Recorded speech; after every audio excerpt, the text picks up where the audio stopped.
Hey Steelers Nation, what's going on? We're back with another exclusive update packed with everything you need to know about the Pittsburgh Steelers right now.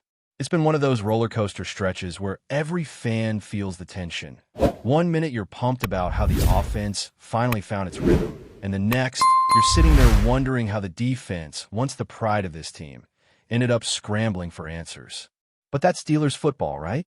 Grit, drama, and heart, all mixed together every single week. Now, let's get right into it because there's a lot going on in that locker room. The biggest talking point around the team isn't just about the results, but about the identity they're trying to build.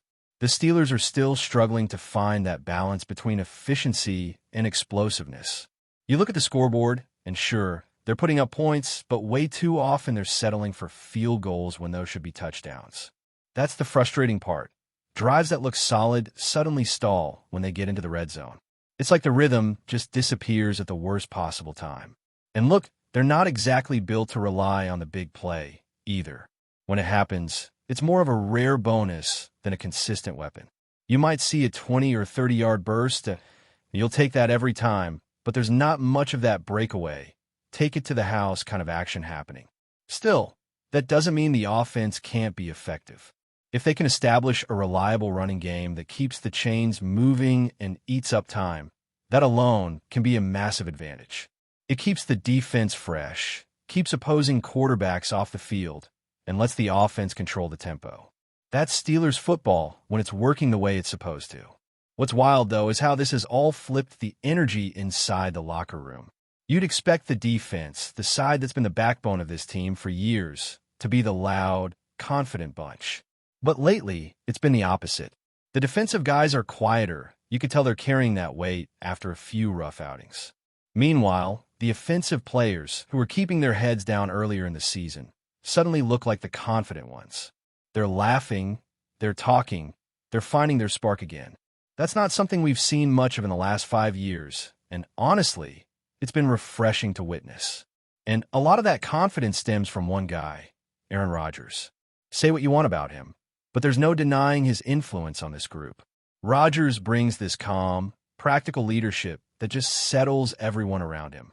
He knows exactly when to step up and motivate, when to criticize, and when to let things breathe. You can tell his teammates trust him completely. He's not out there making wild speeches or pointing fingers. He just leads by example, with that quiet confidence that makes everyone else believe they can pull through whatever slump they're in. He said something before practice that really stuck with people. When asked if he felt the need to rally the team, Rodgers basically said that sometimes it's not about fiery speeches or dramatic locker room moments. It's about staying the course. He pointed out how the team had their chances, how they were right there in games, but just couldn't capitalize when it mattered most. He knows what's holding them back, and he also knows they're not far from turning around. That kind of perspective from a veteran quarterback is invaluable, especially when the rest of the team is still trying to find its footing. And let's be honest, he's got the credibility to say what others can't. Even back in the Ben Roethlisberger days, you didn't always hear that kind of composed honesty. Rodgers just carries that presence. When he speaks, people listen. He's not afraid to call things out, but he does it with control, not chaos. That's been a blessing for this team, especially right now, when emotions could easily spiral. The Steelers have been through some brutal defensive stretches lately, and Rodgers' poise might be the thing that keeps the entire locker room from unraveling. Now, no one's pretending that leadership alone is going to fix a defense that's currently sitting at the bottom of the league in pass coverage. You can't motivate your way out of blown assignments or missed tackles. They need playmakers to step up, plain and simple. But if that energy shift, that calm confidence, starts spreading throughout the roster, you might finally see things stabilize. Because here's the thing, the offense has quietly been improving, even if it's not stealing headlines yet. Think back to that overseas game in Dublin. That's when you started to see the foundation of what this offense could be. They put up 24 points against the Vikings, then 23 on the Browns, and that Browns defense isn't one to take lightly. They followed that up with 31 points against the Bengals, which easily could have been more. And then 25 against the Packers. Not flashy numbers, but consistent, efficient scoring drives. You can see the direction they're heading in. Rodgers threw for just over 200 yards against Green Bay. Nothing spectacular, but no interceptions, 2 touchdowns, and solid control of the game. He did take a few sacks that shouldn't have happened. Held the ball too long, no doubt about it, but the overall rhythm of the offense was there. Jaylen Warren and Kenny Gainwell have also been a bright spot. Their 1-2 punch out of the backfield is starting to click. Warren's been finding lanes with power and balance, while Gainwell adds that change of pace and agility. Together, they're giving this offense a versatility it's been missing for years. Metcalf staying involved in the passing game is another key. You can feel how the offense opens up when he's getting consistent touches. Roman Wilson had his breakout moment with that huge 45-yard touchdown, showing that spark of the future right there. And while Calvin Austin had a rough game, there's no doubt he'll bounce back once he shakes off the rust from his injury. You also have to appreciate how the tight ends are quietly doing their jobs. Darnell Washington stepping up and blocking duties because of injuries, Jonnu Smith and Pat Freiermuth making crucial catches in key drives. The chemistry is building. It's starting to feel like the system they envisioned back in training camp at St. Vincent is finally taking shape. It's not there yet, but the pieces are aligning. Now, imagine if that progress finally culminates this Sunday against one of the top teams in the league. The offense could be the difference maker for the first time in what feels like a decade. It's crazy to even say that, but it's true. The Steelers haven't had a game in years where the offense straight up carried the win. This could be that moment, the turning point that changes how everyone sees this team moving forward. The defense might be banged up, but if the offense continues its steady climb and keeps its composure behind Rodgers, there's no telling how far this team could go once it fully clicks. In Steelers Nation, that's exactly the kind of fire and potential that keeps everyone tuned in, week after week, waiting to see if this is finally the team that brings the balance back to Pittsburgh football. Because if they can do it, if they can finally find that consistency, we might just be watching the birth of a new chapter in the Steelers' legacy. All right, Steelers Nation, let's keep rolling because there's so much more happening with this team that's worth breaking down. One of the biggest questions on everyone's mind is how the team is going to handle the division of labor moving forward, especially with all the injuries and adjustments they've had to make. There's a lot to consider, and it's not something that's going to make big headlines or be easy to predict. The coaches are keeping things close to the vest, and that's for good reason. They don't want to tip their hand before game day, but that doesn't mean there aren't moves happening behind the scenes. Who's going to step into Deshaun Elliott's role? What about if Isaac Salo can't start at left guard because of that pec injury? How will Jalen Ramsey be utilized? These are the kinds of decisions that could quietly reshape the offense and defense, and they're weighing heavily on everyone involved. Then you have to think about the Steelers' matchup this week. They're up against a team that's performing at a high level, one that's cohesive, well-coached, and disciplined. Watching film on Indianapolis, it's clear that their success isn't just about 1 or 2 stars. Jonathan Taylor is excellent, no doubt, but the real key is the unity between him and that offensive line. They move as one, almost instinctively, creating lanes and opportunities that make life difficult for any defense. The Steelers will need every ounce of focus and preparation to counter that rhythm, because if they fail to contain it, this could get ugly very quickly. That's where the defensive strategy, rotations, and snap counts become critical. How do you distribute players in a way that maximizes energy and impact? Do you move TJ Watt across the line? How soon can Nick Herbig return, and what role does he play? These questions might not have straightforward answers, but the coaching staff is juggling them while keeping the locker room focused and confident. On the offensive side, there's a growing sense of optimism. Rodgers has started to establish a flow with his receivers and backs, even if it's still inconsistent at times. The give-and-go plays between Jaylen Warren and Kenny Gainwell have started to develop a rhythm that makes defenses think twice, and Metcalf staying active keeps the defense honest. Roman Wilson's breakout performance is a sign of the depth beginning to pay off, and the tight ends are doing what they're asked, blocking when needed, catching when called upon. All of these small improvements compound into a bigger picture where the offense can start to dictate terms instead of reacting to the defense. That's exactly what they need to do if they want to compete at the top of the division. It's also worth noting the mental shift within the team. For so long, the defense carried the identity of the Steelers.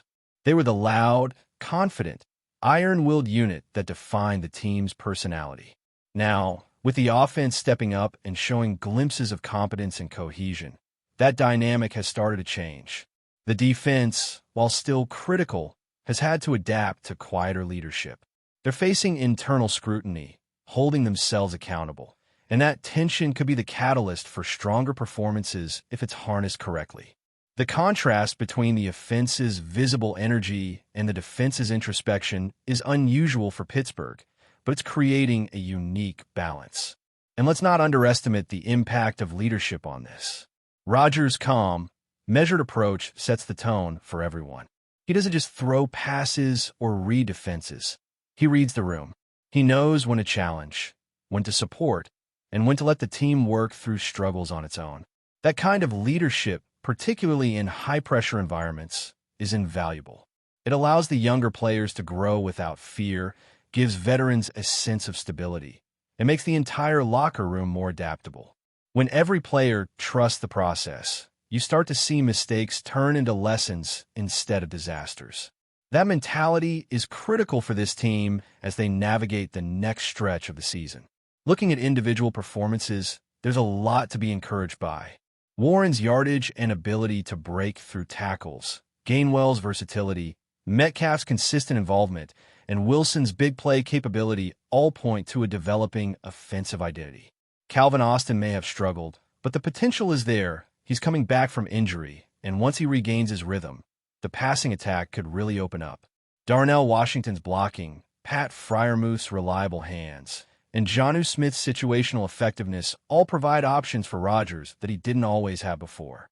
This mix of emerging talent and established skill is what could make the offense dangerous against any opponent. Even with these positive signs, the challenges remain significant. The defense is still ranked low in pass coverage, and there's no quick fix for that. They need to stop bleeding yards and points, and that requires both adjustments and individual plays. The offensive improvements can help alleviate some pressure, but at the end of the day, the team will need moments of brilliance on both sides of the ball to turn games around. It's a test of depth, resilience, and preparation. As the Steelers prepare for Sunday's matchup, the stakes are clear. This isn't just another game on the schedule. It's a chance to see if the growth and adjustments over the past few weeks can translate into a performance that changes the narrative. The offense is poised to lead, the defense is working to stabilize, and the leadership is steadying the ship. Every practice, every snap, every decision matters because this could be the game that sets the tone for the rest of the season. But before we dive in, don't forget to subscribe to Steelers Nation Central and hit the like button on this video. Your support helps us keep bringing you the latest updates on the Pittsburgh Steelers. And don't forget to share your thoughts on the news in the comments below. In what could be one of the most tantalizing off-season developments in Pittsburgh sports history, whispers are circulating that Ben Roethlisberger, the legendary former quarterback who led the Steelers to 2 Super Bowl victories, is making a surprising return to the organization, not under center, but as a mentor for the team's quarterbacks. The rumors, which began surfacing late last week, have already set social media ablaze, with fans speculating about the potential impact of Big Ben back in the Steel City. Sources close to the franchise suggest that the Steelers are quietly working on a plan to bring Roethlisberger into the coaching fold in a consulting capacity. While the team has remained tight-lipped, insiders say that the move is intended to help guide the next generation of signal callers, offering them the kind of veteran insight that only a 2-time Super Bowl champion could provide. Imagine the likes of Kenny Pickett or any emerging QB sitting in the film room, absorbing Big Ben's knowledge of reading defenses, pre-snap adjustments, and clutch decision-making, a mentorship many believe could redefine their careers. The timing of this potential reunion is particularly intriguing, with the Steelers looking to regain their dominance in the AFC North. Adding a familiar face with such a profound understanding of the franchise's culture could be a masterstroke. Roethlisberger, who retired after a storied 18-year career, has often spoken about his love for Pittsburgh and his desire to remain connected to the sport. While he has mostly stayed out of the public eye since retirement, sources hint that he has been quietly attending team practices and maintaining a close relationship with several key players. Critics, of course, will question whether a former quarterback can translate on-field brilliance into coaching acumen. Yet for fans, the mere prospect of seeing Big Ben back in the black and gold, even in a mentorship role, is enough to ignite excitement and debate across the city. As this rumor gains traction, the NFL world will be watching closely, wondering whether the Steelers are about to turn a page that could write a new chapter in their storied history, with Ben Roethlisberger's voice echoing once again in the huddle. That's it for this update. If you enjoyed the video and want to keep receiving exclusive news about the Pittsburgh Steelers, make sure to subscribe to Steelers Nation Central and give this video a like. We always look forward to hearing your comments and opinions. See you in the next video.